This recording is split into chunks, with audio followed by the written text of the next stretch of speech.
After talking about Indus Waters Treaty on multilateral fora, we've seen a lot of voices from Pakistan talking about the shared legacy of Indus Valley Civilization. Has India taken note of these efforts? Do you see it as cultural appropriation? Let me put this straight that a country which has been promoting cross border terrorism, which has been promoting religious fundamentalism and violence for decades, cannot have any claim to any pluralistic cultural legacy. Their abysmal track record on the protection of minorities and their cultural rights make such desperate attempts look even more phony.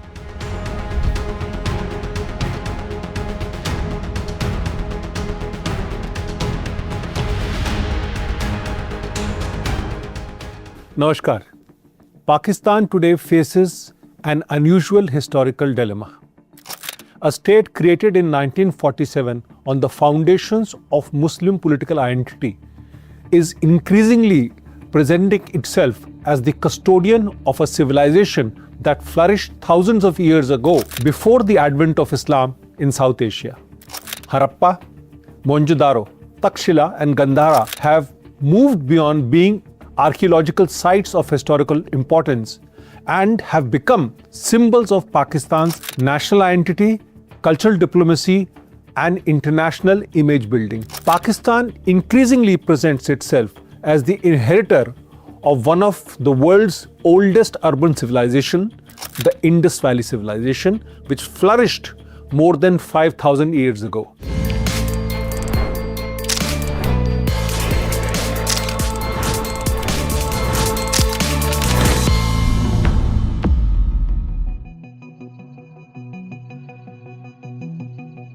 The renewed focus on the Indus civilization has emerged at a time when the Indus water system has increasingly become significant in the India-Pakistan equation.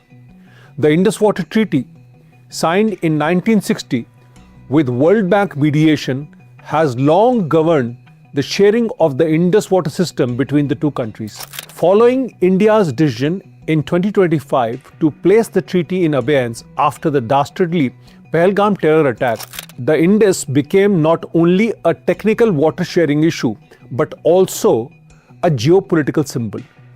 By highlighting its connection to the Indus civilization, Pakistan adds a historical and an emotional dimension to its argument over a river system that predates modern political borders.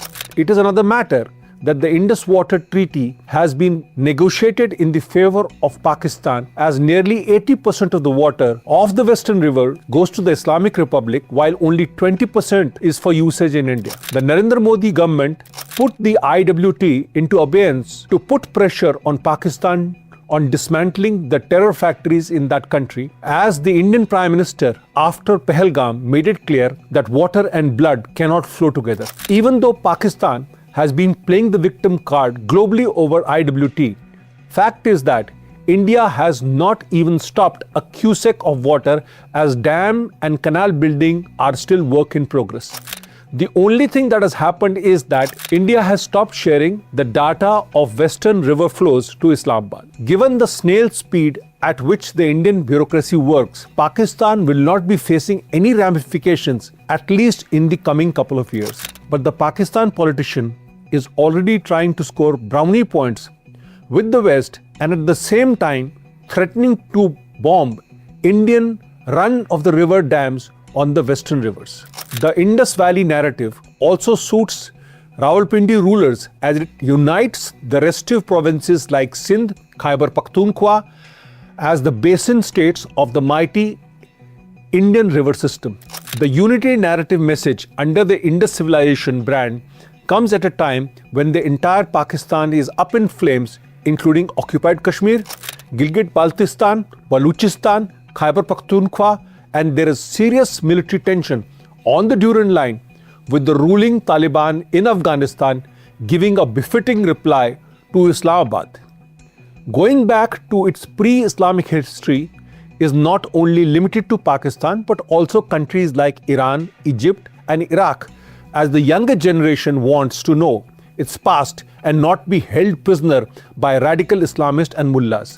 So while Pakistan and its Western supporters want to rake up Indus civilization, Iran suddenly remembers its Persian past, Egypt remembers its pharaohs, but Iraq its Mesopotamian past. But the unscrupulous state that Pakistan is, it has revived the Indus civilization narrative after first claiming the lineage of the Ottoman Turks and then the Arabs, after having close ties with Turkey and Saudi Arabia respectively.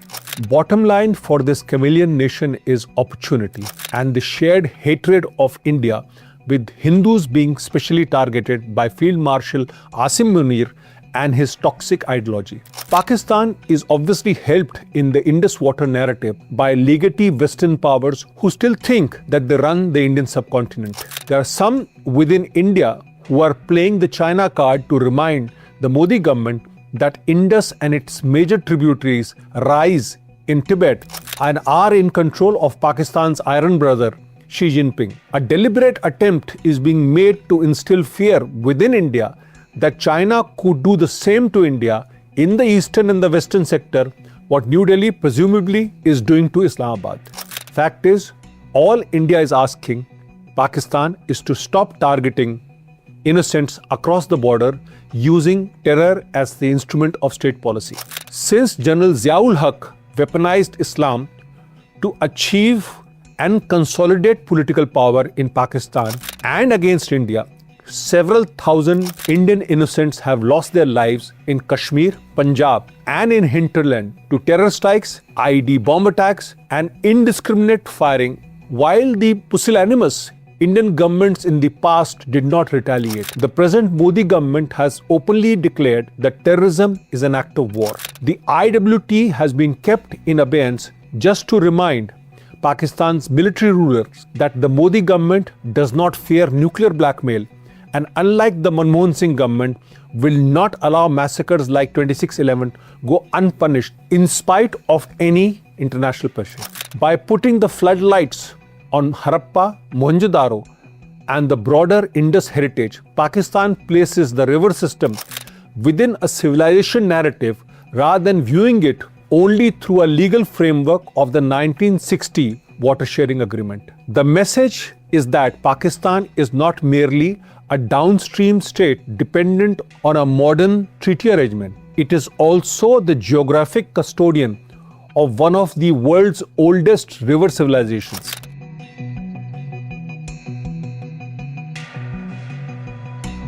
Pakistan's founding narrative was not built around ancient civilization. It emerged from an argument that Muslims of South Asia represented a separate nation. The ideological foundation of Pakistan's state identity was institutionalized through constitutional developments that placed Islam at the center of governance. The Objectives Resolution of 1949 declared that sovereignty over the entire universe belongs to Almighty Allah alone, establishing a framework linking state authority with Islamic principles.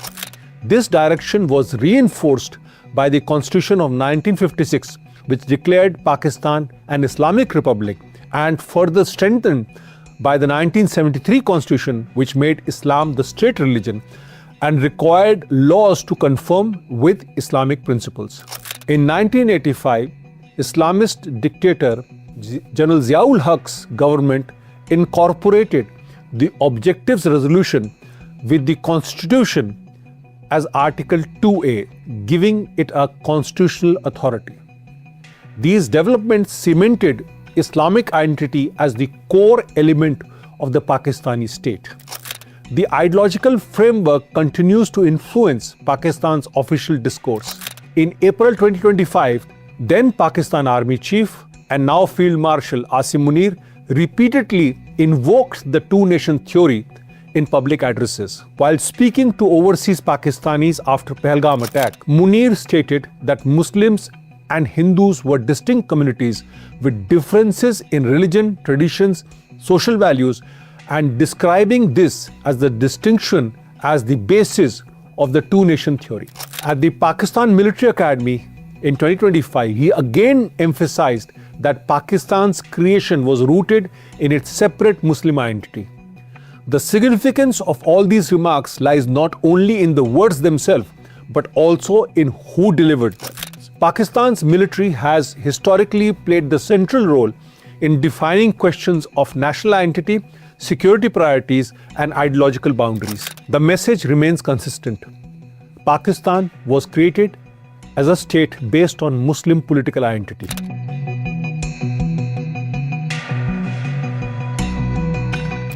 The most difficult question for Pakistan's civilization narrative concerns contemporary pluralism. International organizations have repeatedly raised concerns regarding religious freedom in Pakistan. International organizations, including the United Nations Special Rapporteurs, Amnesty International, Human Rights Watch, and the United States Commission on International Religious Freedom, have repeatedly documented concerns regarding misuse of blasphemy laws, mob violence, discrimination against the religious minorities, restrictions faced by Ahmadis who were constitutionally declared non-Muslims through the Second Amendment in 1974. The contrast remains visible. The contradiction becomes more evident when this cultural pluralism is examined through contemporary realities. If Pakistan's engagement with history reflects a genuine commitment to diversity and civilizational continuity, then the same principles should extend to the treatment of religious minorities within the country. A civilizational identity cannot be limited to archaeological sites and international cultural campaigns. It is also measured by how a state protects the rights, heritage, and dignities of the communities living within its border. And in that aspect, Pakistan and its anti-India political military leadership has failed miserably.